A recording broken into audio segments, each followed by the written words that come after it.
Welcome to Cockpits and Cocktails, the lively aviation podcast, where we talk about all things aviation and aerospace. So please grab a cocktail and let's chill out and talk about some aviation. Welcome, everyone, to Cockpits and Cocktails. We have a very special guest today. This is Dr. Mica Endsley. She's Government Relations Chair for the Human Factors and Ergonomic Society and an engineer, former chief scientist of the United States Air Force.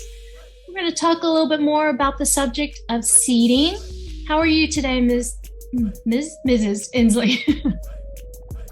Hi, Cooper. Hi, Natalie. Happy to be here. Just call me Mica.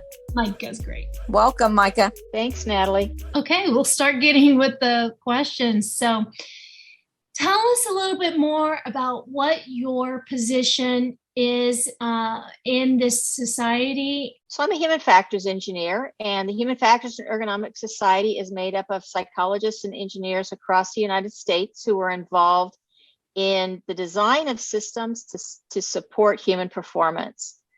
Human factors actually got its start in World War II when they found that airplanes, perfectly good airplanes, were, and they couldn't understand why. And after some research by some psychologists and engineers, they found that it was because nobody had really designed the cockpits, the controls and displays to work the way that people worked. And this really started the whole field of ergonomics and human factors. And we have about 3,500 members in the United States, and there are thousands more worldwide who look at how people work, either how their dimensions, their cognitive performance, their physical and mental characteristics, perceptual characteristics. And we work on designing technology to work the way people work.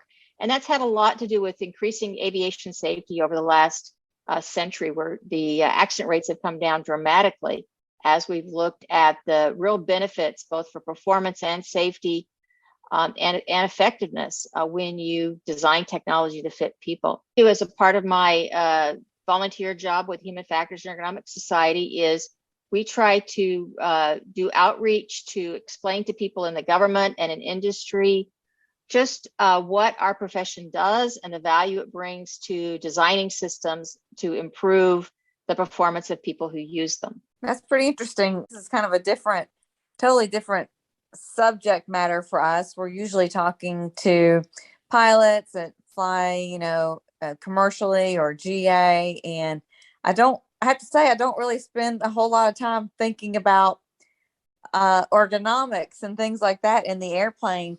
I guess I've just taken for granted that there are people behind the scenes that have worked on these things over the years to try to make things comfortable and most efficient for pilots' comfort and passenger comfort. So this is pretty interesting to be talking to you about this and getting a little more technical with some of these aspects. Tell us a little bit more about the commercial side versus general aviation side. Well, commercial aviation is really a very special field because, as you know, you've all had thousands of hours of training and experience before you ever got to fly in the cockpit. You're really a very highly selected and highly trained group. When it comes to general aviation, there isn't as high of a filter there. Many people may have a low number of hours, and we actually find that most of the aviation accidents that happen are in the general aircraft group. And most of those are with GA pilots who have less than 500 hours. So it's sort of like being a brand new driver. You've got enough training and experience to get your license, but you don't have all the training and or all the experience yet really that lets you be very good at it, to do it very smoothly and efficiently, and to learn all those lessons that you have to learn in going from your early training to being much more experienced. And aviation is a very unforgiving field. When you make mistakes, they can be catastrophic. So a lot of what we try to do is to help people get through that experience quicker. We try to see if there are training programs that will help to improve their situation awareness through things like pre-flight planning, for example, checklist training, things like that, that many pilots learn, but many pilots don't learn, that we know can help improve performance even in those GA pilots. Yeah, there's been a lot of talk more recently about situational awareness and how much they've incorporated that into, private pilot training. And that was one of the things that I had read about you, some of the reports that you've, I guess, done research on and written on situational awareness and decision making. Can you tell me a little bit about kind of some of your findings for either general aviation or like more commercial type aviation? What were some of the more fascinating things that you found out? Sure. I started researching situational awareness back in the 80s. I was an engineer working at Northrop Aircraft on fighter cockpit design. And we heard a lot from pilots about how they needed to have situational awareness. We knew we needed to reduce workload, improve situational awareness. But it turns out that situational awareness was one of those things that nobody had defined. Nobody knew really kind of what it was or how to go about improving it. And I was working on a program called Pilot's Associate, which was where they were trying to bring AI into the cockpit. And one thing we know about automation, and AI is no exception, is that it puts people out of the loop. And I hypothesized this was a problem with situational awareness, and I was simultaneously working on my PhD at USC, and I needed a dissertation. So I decided to take that on, and actually did the early work to define it, to develop a model of how it works cognitively, what it is that people do to develop and maintain situational awareness so we could understand where it went wrong, figured out how to measure it. And that's really formed the mainstay of a lot of the work I've done over the last 30 years, is applying that not just in fighter cockpits, but also commercial aviation, general aviation, air traffic control systems, and then a lot of other domains that learned they also needed situational awareness, things like Army operations, power plant operations, healthcare, really anywhere where people have to gather and integrate and understand a lot of information in a very short period of time. We find that people struggle with building situational awareness and maintaining it. A lot of what I've tried to do is to apply what we know about how it works cognitively to saying, well, how do we redesign these cockpits?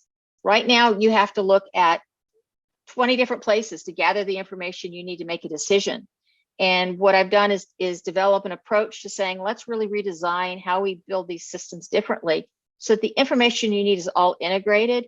It's presented in one place, and it's presented in such a way that the important things really pop out at you, and you can get situational awareness at a glance. And a lot of that work has been applied in many of these kind of domains that we've talked about, where we found significant benefits to designing the systems right, to really looking carefully at how we do automation so that we're not putting people out of the loop. Those are really some of the main thrusts of what my research has been. Yeah, so it sounds like you probably had a lot of research or time kind of with the glass cockpit. A lot of work has been done in glass cockpits, and a lot of it has been in looking at where some of the challenges are in that arena. I mentioned earlier that the accident rates come way down in commercial aviation, but we still have many automation accidents where people are out of the loop. They struggle to understand exactly what the automation is doing and what it's going to do, and to be able to make those projections. And some of the latest examples of that have been the crash of two crashes actually of the 737 MAX 8, and then of course Air France 447, where both of those were examples of where the pilots really struggled to understand what the automation was doing. And a lot of the way in which those systems work is just not intuitive. It's not transparent. And that there's a lot that can be done to improve how transparent those displays are for helping people to understand what the automation is doing. Interestingly enough, we're seeing a lot of the same problems now migrate over into automobiles, where we're looking at automated vehicles and people having the exact same kinds of problems. And we know that's going to be a real challenge because the margins for error are so small. You're seconds or fractions of seconds away from other vehicles when some of these problems happen. And that population is not nearly as selected and trained as, say, your commercial pilots. So Yeah. it's a very active problem space. Yeah. I know, I've only recently started flying in jets that are a little more, technologically advanced. And if there's something that goes wrong, and things do go wrong, if it's not something you're faced with every day or every flight, then you really don't have much time to figure out, okay, what's going on here. You have all these checklists, and some of them, they really are really good at how quick it is to find information in the book and get you exactly where you need to go. But the problems are much more complex than in a GA aircraft. And I've just learned that just from my experience. If it's not something we're practicing these recurrent training and things like that, where you go over some of the things you don't face all the time, but it's hard to keep that fresh if you're not doing it all the time. It is. And we found that some of those automated systems have so many modes, and most pilots may only use one or two modes on a regular basis. So when it gets into one of these other modes, it can act really strangely, or it can get to a particular set of circumstances that you haven't seen, and it can do the unexpected. And that's where that display transparency comes in. If it's a silent partner, basically, you don't know what it's doing. That's the worst kind of automation to have. It needs to be letting you know in a clear way what it's doing and what it's going to be doing next, so that you can be proactive. And that's where I think there's a lot of changes that can be made for the better. So let's talk a little bit about this current project you have with seating. So I know you deal with seating and safety concerns. Tell us about, because I fly commercial as a passenger also, is it safe, the number of seating that they have? Is that kind of what you're working on? And I know you talk also about the widths and seat belts accommodating the population or passengers. Could you tell us a little bit more about that? Sure. So what's happened is Congress directed the FAA to take a look at this question of the safety of the seating situation in commercial jets. And what's happened is that since deregulation, the airlines have tried to get more and more seats into the space available, because they're in competition with each other. And so there's this continuous shrinking of the seat and the rows sizes. And a lot of passengers are fed up with it. They feel very crammed in, and Congress really wanted to know, was it safe? So what the FAA took a look at was just the question of evacuation time. How does the narrow pitch, and pitch is the distance between a one seat row of seats and the row in front of it? What is that spacing? That's the pitch. They looked at pitch, and they looked at two widths of seats to see if that affected how quickly people could get out of the airplane. Now, this was an improved evacuation study. In the past, the FAA has typically used flight crew. So pilots and flight attendants have typically participated in these studies, who are probably more fit than the average public, and certainly more well-trained. And that has affected, I think, what the evacuation times were. What the FAA did this time was they recruited people from the general population there in Oklahoma City. So they had a really wide range of sizes and shapes of people who participated in the studies. And they found out that they could evacuate in under the required time. The required time is 90 seconds, and they were able to generally evacuate in the 40 to 50 second range. So it was actually pretty good. But it needs to be pointed out that there were also limitations to what they looked at. There was nobody over 60. There were no children, so there's nobody under 18. And there were nobody with disabilities. So nobody who needed a walker or a cane, for example, were included in the population. So it was kind of a best case scenario in that respect. But they did show that the seat dimensions weren't causing people not to be able to evacuate on time. And that, I think, was the good news of the study. The downside is that we think that evacuation time is really only one aspect of safety. And the good news is that there's been, due to the safety of flying, evacuations are extremely rare. Where we really need to focus, we think, is in the large numbers of miles that people fly in the actual seat. So there's over 2 million passengers per day that fly on airlines. And you may be in that seat for over 2 hours, as long as 5 or 6 hours if it's a cross-country flight. And so there's a significant effect also of sitting in a seat that's small and being crammed in next to others for an extended period of time. And those types of injuries can range from minor things like, getting bruised knees from somebody slamming the seat back in front of you, to your legs getting numb because a short person's feet can't reach the floor, or somebody's with long legs, their feet are out on the aisle and they get run over by beverage carts. Those are the kinds of minor injuries that happen that people are used to. There's also a lot more serious injuries, though. Deep vein thrombosis is a significant one that people get from sitting in fixed locations for extended period of times. You can get frozen shoulder from being crammed in and not being able to move your shoulders. So there are some significant injuries that happen when you cram people into seats that are too small. And we think a lot more needs to be done to take a look at that problem. I have to go to the chiropractor every time. Yes. The lumbar support is terrible. Yeah. For lower backs. Oh my God. Whoever designed the seats did them exactly wrong, because they're concave where you need them to Yes. provide lower back support, and they stick out and push your head forward. So they're not designed well from an ergonomic standpoint. No, I'm always very stiff. My knees are always stiff when I get out of the seats, and it is hard when you have to fly a lot. And there are people that do have to fly a lot that are passengers for work. I mean, if I had to do it, and I fly a lot, if I had to do it like every week, spending at least 10 hours or something on a flight, I would probably have a lot of aches and pains because of my back, my neck.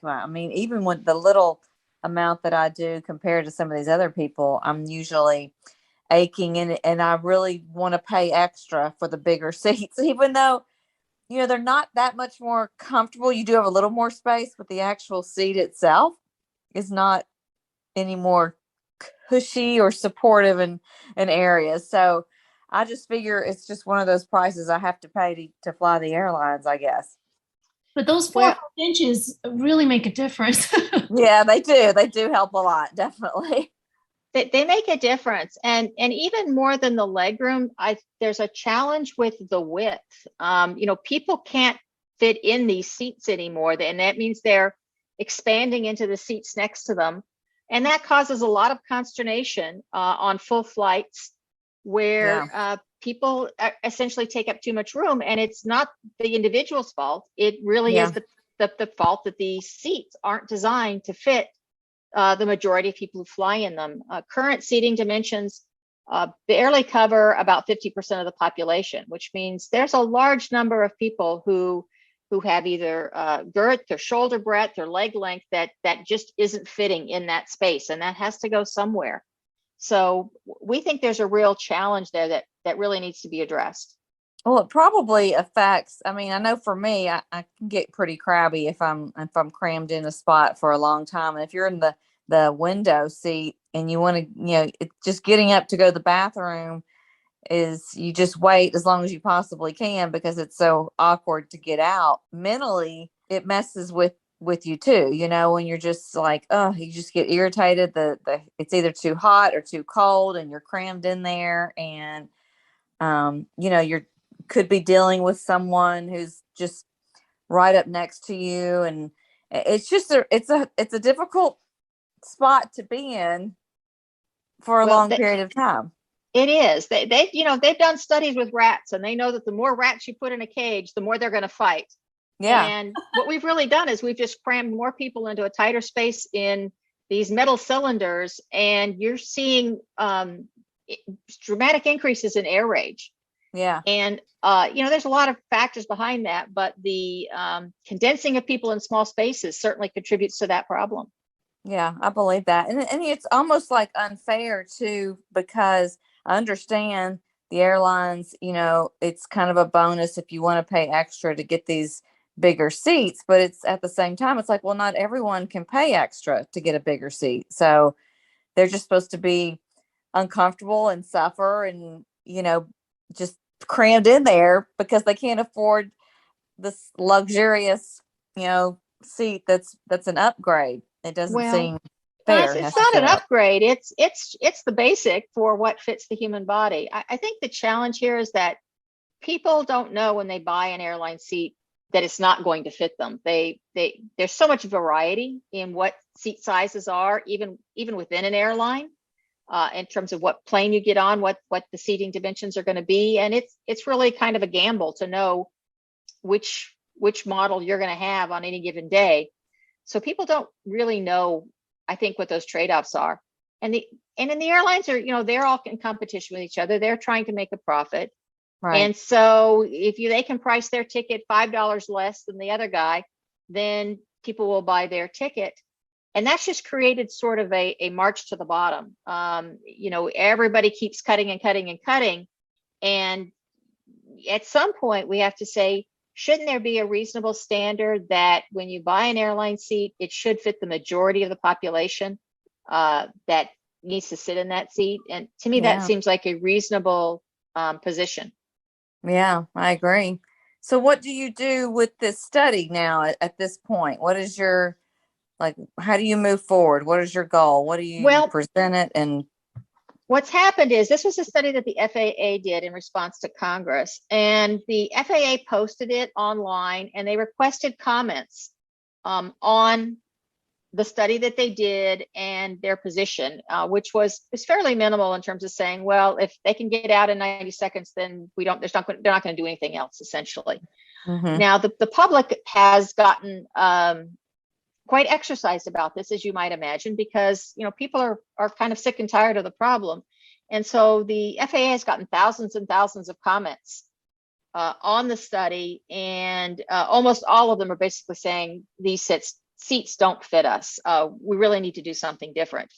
So I think the next step is really going to be people contacting their congressperson and saying, we think this is a problem and we want Congress to do something about it. Because I think until that happens, the airlines really aren't going to change their position. I have a question. Is there a maximum number of seating? Or I know each aircraft is different, but do they have kind of a guideline where they say, okay, for this aircraft, you can only have this many seats, for this other aircraft? Do they have that? Well, what happens is when Boeing or Airbus or whoever builds the airplane, they do a lot of customization for each individual airline.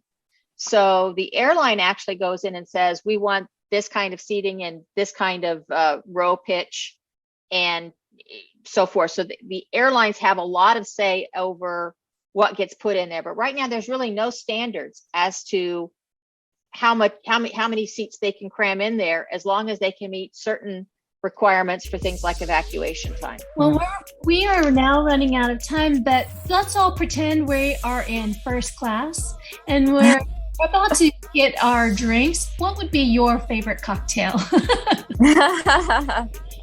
Oh, I'd have to go for a margarita. Oh, yeah.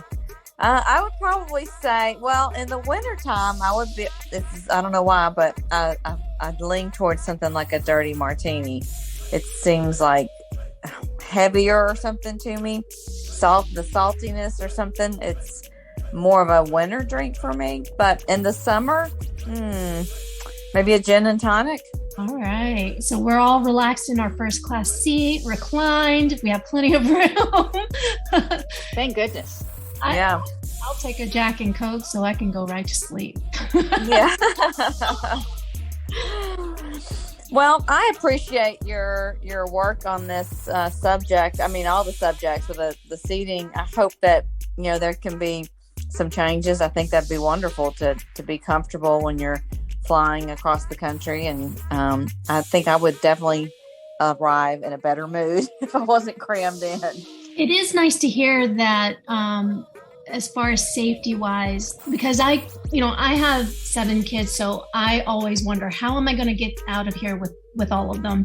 So that was a very interesting subject for me personally. Well, safety is important. We all fly with our families. One thing I always do is make sure to count the number of rows to the exit row, so that in the case of fire and smoke, when you can't see, you know just which row to get to the exit. Every time. Absolutely. That is a wonderful tip. Thank you so much, everyone, for joining us on Cockpits and Cocktails on this episode. Thank you, Mike. Thank you. Thank you, Cooper and Natalie. Nice talking with you all. It was nice talking to you as well. Enjoy the rest of your evening. You too. Oh.